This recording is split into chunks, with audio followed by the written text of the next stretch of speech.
තුමා ඒ දවස්වල තොරකම් කරා. ඒ ඉංජිනේරු කුමාර ජයකොඩි කිව්වට ඒ මම දන්න කාලේ නම් ඔබතුමා ඉංජිනේරු නෙමෙයි. ඔබතුමා යා ඉංජිනේරෙක් නෙමෙයි මේ කට තිබිච්ච පරිදි ඕනේ කතා කියන එක කියන්නේ තේරුණාද? කට වහ ගානිලා දෙන්නා කට අහගනිලා. ඔය බොරු ඉංජිනේරු හොඳේ බයිස්කෝප් කාරේන්ටම තමයි. බොරු ඉංජිනේරු කොහොමද බොරු ඉංජිනේරු?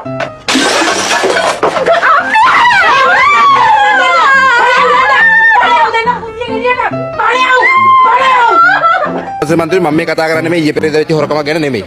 මේට අවුරුදු 30කට කලින් කතාවක් තමයි කුමාර ජයකොඩි මහත්තයා මම මේ මතක් කරන්නේ ඔබතුමාට. ඔබතුමාලා මේ පැලවත්තේ කට්ටිය දැන් පැලවත්තේ හිටියට එයාලා අත්තිඩියේදී කුමාර ජයකොඩි මහත්තයයි අපි පැලවත්තේ හිටියා. එතුමාට කම්පැනි එක මතක ඇති. ඔබතුමාට මතක ඇති. ඔබතුමා PAT report එකක් බොරුවට අස්සම් කරලා හොරට අස්සම් කරලා provisional acceptance test එක ටෙලිකොම් එකෙන් ඔබතුමාට ටෙලිකොම් එකට ඇතුල් වෙන්න entry permit එකත් ඔබතුමාගේ අවලංගු කරා. පුළුවන් නම් නැහැ කියන්න ඔබතුමා. ඔබතුමා LG cable සයින් කරා ඔබතුමාව. මීට අවුරුදු 30කට කලින් කරපු හොරකමක් ගැන මම මේ කියන්නේ. මම මේ කියන්නේ නෙමෙයි මොකද අපි එකට හිටපු කට්ටිය. මේ කියන්නේ එතුමාගේ කතාවේදී එතුමා පෙන්නපු පාරිශුද්ධභාවය ගැන කතා කරද්දි මට හිතුණා මේ අවංකව මේ කතා කරන්නේ කුමාර ජයකොඩි මහත්තයාද කියලා. ඒ වගේම මට ප්‍රශ්නයක් තියෙනවා ඔබතුමා ඉංජිනේරු කුමාර ජයකොඩි කිව්වට ඒ මම දන්න කාලේ නම් ඔබතුමා ඉංජිනේරු නෙමෙයි. ඔබතුමා එතකොට රිපීට් කර තමයි හිටියේ.